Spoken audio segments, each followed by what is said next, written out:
피무라고 하면요, 일단은 무 하면 돼지라는 뜻이 있고요. 피라고 하면 뭐 손 위, 뭐 형이나 오빠라는 뜻이 있는데요. 돼지 형 또는 돼지 오빠라는 뜻이 있습니다. 왜 그런 별명이 붙여졌냐면, 제가 태국에서 공부할 때 엄청 배고픈 시절이 있었거든요. 그때 태국 친구들하고 무그라타 라는 태국식 삼겹살을 먹을 기회가 있었어요. 그날 유난히 제가 많이 먹는 모습을 보더니 돼지 같아 돼지 같아 라고 해서 붙여진 그런 별명입니다. 그런데 제가 공부를 조금 더 하고 나니까 좀 더 멋있는 별명이 있었을 텐데 하는 아쉬움이 있었어요. 근데 어떻게 보면 지금도 제가 너무 잘 먹기 때문에 저하고 딱 어울리는 그런 별명이기도 하겠네요. 저한테 태국어는 아마 이사철 같아요. 여러분들 이사철 생각하시면 뭐가 생각나십니까? 저는 그 이사철 되면 사람들이 어떤 과거에 있던 짐들을 정리하고 새로운 곳을 가게 되는 그런 새로운 반, 설렘 반, 어떤 기대 반, 이렇게 이제 이사를 가잖아요. 저도 그래서 태국어를 공부할 때 제가 한번 봤던 그런 책들이나 내용들은 옛날 것 같아서 좀 묵혀두긴 하지만, 그래도 고개만 따로 돌리면 새로운 책들 또는 새로운 내용들이 있기 때문에 그 어떤 새로운 내용들에 대한 기대 또는 설레임, 이런 걸 갖게 하는 게 바로 태국어 같고요. 무엇보다 중요한 건 하루 종일, 즉 24시간 내내 불철주야 생각나게 하는 녀석이 바로 태국어거든요. 그래서 저에게 태국어는 이사철입니다. 제가 태국어를 공부하게 된 계기는 조금 독특하다고 보면 독특한데, 아마 저하고 비슷한 계기로 하신 분들도 많을 겁니다. 바로 저도 그 경제위기라는 어떤 그 위기 속에서 무언가 돌파구를 찾다가 해외 취업을 목적으로 처음 태국을 가서 어학연수를 떠나게 되는데요. 그 어학연수를 하다 보니까 처음에는 여러분들이 생각하시는 태국어는 라면 부스러기다 라고 이제 많이들 하시는데요. 그 라면 부스러기처럼 뭐 눈에도 들어오지도 않고 뭐 답답함 이런 게 있었는데, 계속 하다 보니까 좀 신비롭고 특이한 그런 언어잖아요, 태국어가. 그런 재미에 푹 빠져서 하다가 보니까 너무 재밌는 거예요. 거기서부터 저의 어떤 깊이 있는 태국어 또는 이게 궁금하면 내가 이거를 꼭 알아야겠다는 어떤 호기심, 이런 게 발동해서 지금까지도 그 호기심의 늪에서 못 빠져나오고 여러분들과 이렇게 만나고 있습니다. 저만의 공부 노하우라고 한다면요, 저도 여러분들과 똑같은 독학으로 시작을 했기 때문에 노하우가 굉장히 많이 있지만, 대표적으로 한 가지만 꼽는다면 바로 마인드 컨트롤입니다. 우리가 적어도 태국어라는 어학을 공부할 때는 적어도 나는 태국 사람이다, 아니면 여기는 태국이다, 또는 나는 태국인들과 어떤 그 자연에 묻혀 있다라는 생각으로 한 1분 정도만 가만히 이렇게 마인드 컨트롤 하시고 나서 그 다음에 태국어를 또 보신다면, 아무래도 공부하시는 데 있어서 우리가 입 밖으로 언어를 뱉어야 하잖아요. 그럴 때 자신있게 또는 어떤 불안감이 좀 줄어들지 않을까 합니다. 그게 바로 독학으로 하시는 분들한테 있어서 작은 노하우라면 노하우고요. 저만의 어떤 특장점을 좀 말씀드리면 바로 꼬꼬무라고 하는 거예요. 꼬꼬무. 자, 꼬꼬무가 뭐냐면 꼬리에 꼬리를 무는 태국어죠. 태국어 단어는 정말로 그 한 단어에 여러 가지가 의미가 있는 단어들이 굉장히 많거든요. 그런 단어들을 제가 꼬리에 꼬리를 물어서 가지에 가지를 쳐서 준비한 강의가 바로 이 강의고요. 제가 학습했을 때 그것도 어떻게 보면 노하우라고 하면 노하우겠죠. 여러분들도 공부 한번 하실 때 마인드 컨트롤보다 나는 태국 사람이다 라고 하신다면 좀 더 자연스러운 태국어를 구사하실 수 있지 않을까 싶네요. 제 강의 경력은 기간으로 따지면 상당히 짧은데요. 저에게 어떤 강의 또는 기회가 주어질 때마다 저는 매번 최선을 정말 열심히 다해서 강의를 했기 때문에 자신있게 말씀드릴 수 있습니다. 바로 대용제약 글로벌 인재 양성 과정과 한국관광통역안내사협회 플렉스 시험 대비반 대표 강사를 맡았었는데요. 물론 지금까지도 그룹 레슨 또는 개인 레슨도 하면서 강의에 대한 어떤 연구 또는 고민, 이것도 계속 하는 중입니다. 그 중에서 제가 기억에 남는 에피소드를 하나 말씀드리면, 제가 한국관광통역안내사협회 플렉스 시험 대비반을 맡던 시절에 수강생분들하고 저하고 같이 시험을 본 일이 있었거든요. 근데 그 중에서 공부하신 지 2개월밖에 되지 않으셨는데도 합격을 하신 분이 계시고, 저도 태국어 최초로 만점을 받았습니다. 그런데 만점을 받은 기쁨도 잠시더라고요. 반면으로 어떤 생각이 들었냐면, 저하고 같이 공부하시는 분들 또는 시험을 준비하시는 분들이 이제는 저 피무라는 사람하고 같이 공부를 하면 나도 600점 이상을 맞을 수 있겠구나 라는 안도감을 심어줄 수 있었던 게 더 컸던 것 같습니다. 많이 쓰신 건 어떻게 하셨나요, 혹시? 네, 많이는 안 썼습니다. 강의 경력도 제가 짧고 지필도 그렇게 많은 교재를 내지는 않았지만 앞으로 제가 더욱 더 많은 교재를 내려고 하고 있지만 현재 시중에 나와 있는 교재를 대표적으로 말씀드리면 맛있는 태국어 독학 첫걸음이라는 기초 입문서와 나 혼자 끝내는 태국어 단어장이라는 단어, 그리고 어떻게 보면 제가 제일 처음 만든 교재인데 바로 생생 365 태국어 단어 우선순위 단어 따라쓰기 편이라고 해서요. 그 교재는 제가 앱북이라고 해서 여러분들이 어플리케이션으로 편하게 학습하실 수 있도록 제작도 해 놓은 상태니까요. 각종 스토어에 가셔서 365 태국어 이렇게 검색하시면 아마 보실 수가 있을 거고요. 앞으로 제가 정말 더 많은 더 유익하고 독학하시는 분들께 도움이 될 만한 그런 교재들도 많이 집필을 하고 있으니까요. 기대해 주셔도 좋을 것 같습니다. 그 설마가 사람 잡는다고 들어보셨죠? 네. 제가 하루 종일 태국어만 이렇게 계속 하다 보니까 사실 취미라고 해서 태국어 말고는 없거든요.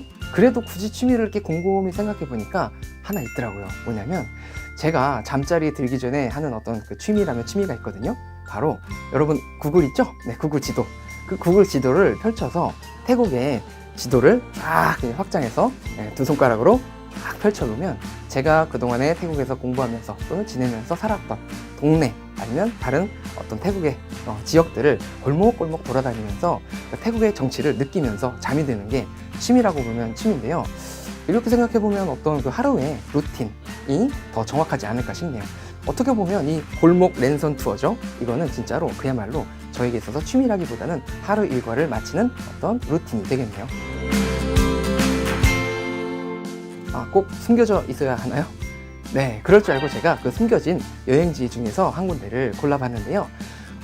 태국 하시면 여러분들은 뭐 방콕이든 아니면 치앙마이든 대표적인 관광지를 많이 떠올리시잖아요. 그런데 제가 지금 말씀드릴 곳은 태국 현지인들도 상당히 좋아하고 가고 싶어하는 그런 관광지니까 잘 들어보세요. 어디냐면 일단 북부에 있는 짱왓 러이라고 하는 그 속에 암퍼 치앙칸이라는 시가 하나 있거든요. 제가 추천드릴 곳이 바로 이 치앙칸이라고 하는 곳입니다. 일단은 북부 지역이 대부분 날씨가 좋긴 하지만 이 치앙칸도 마찬가지로 1년 내내 날씨가 시원하고 선선해서 마치 우리나라의 봄 또는 가을 날씨와 같은 그런 선선함을 주는데요. 그래서 일단 날씨 걱정이 없다는 거, 네, 그게 가장 큰 장점이 아닐까 싶고요. 그동안에 여러분들 뭐 패키지 여행이다 아니면 번잡한 어떤 도시 이런 거를 좀 벗어나서 얼마나 쉬고 싶은 어떤 휴식처를 좀 찾았겠습니까? 그런데 요 치앙칸이 바로 미지안식처라고 해서 태국의 전통 또는 멋스러움, 옛스러움이 고스란히 남아있거든요. 그래서 일상에 지치신 또는 해외를 가고 싶은데 또는 태국을 가고 싶은데 딱히 이제 갈 만한 데가 없다 라고 생각하시는 분들은 이 치앙칸을 꼭 가보시고요. 특히 메콩강가를 따라서 야시장이 열리는데요. 그 시장을 가시면 볼거리, 먹을거리, 살거리 이렇게 3거리가 있으니까 꼭 한번 가보시기 바랍니다. 일단 이 태국 요리도 제가 숨겨진 요리 하나 알려드릴까요?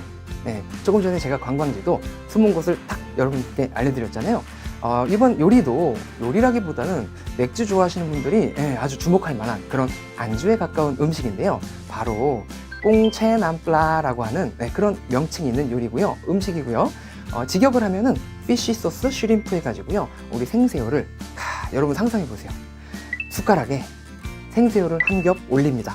반이 이렇게 쪼개져가지고 한 마리 통으로 나오거든요. 그걸 올립니다. 숟가락하고 너비에 맞춰주셔야 돼요. 올리신 다음에 그 갈라진 부분에 그 홈이 있죠. 거기에다가 다진 마늘 그리고 점인 마늘이죠. 다져도 좋겠다. 네, 점인 마늘하고 또 점인 고추 있죠. 그 고추하고 특별한 게 있어요. 또 우리 남플라 아까 소스, 피쉬 소스 있잖아요. 그것도 콕 집어가지고 이렇게 살짝 올린 다음에 뭐가 있어야죠? 맥주 있어야죠. 맥주. 여러분들은 어떤 맥주를 좋아하시는지 모르겠지만 저는 코끼리가 들어가는 창이라는 비아창을 좋아하거든요. 자, 비아창을 한 모금 마십니다. 그때 그 탄산 그거 사라지잖아요. 사라지기 전에 한 입에 쏙 넣으면요, 끝납니다. 부드러워요. 네, 그 알싸함, 맥주 알싸함과 더해져가지고 정말 맛있으니까 여러분들도 가셔가지고 꽁체남플라라고 하는 피쉬 소스 슈림프 꼭 한번 드셔보시기 바랍니다. 네, 또 드라마 하면 또 태국 드라마 정말 재밌거든요. 그 드라마 중에서 제가 기억에 남는 드라마가 하나 있는데요. 한국으로 들어오기 전에 제 눈과 귀를 의심스럽게 하는 그런 드라마를 한번 보게 되었는데요. 제목은 미야 성판십 까오라고 해서 2019년 마누라, 부인 이런 뜻이 있는 그런 드라마입니다. 제목에서 보시듯이 남녀간의 또는 부부간의 어떤 문제 이런 거를 다룬 드라마인데요.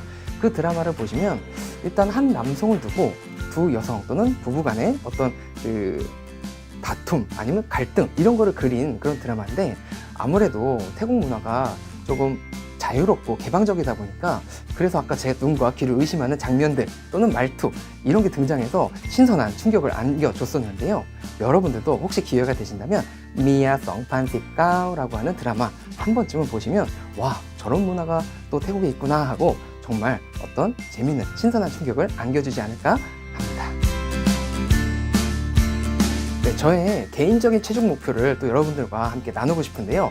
바로 저의 소원이자 어떻게 보면 버킷리스트의 최하단에 있겠죠. 하지만 꼭 이루고 싶은 소원이 있는데 바로 77 프로젝트입니다. 갑자기 77밖에 무슨 숫자가 등장하냐고 이상하게 생각하실지도 모르겠는데요. 바로 태국은 경기도, 충청도, 전라도라고 하는 그 도에 해당하는 행정구역이 77개가 있고요.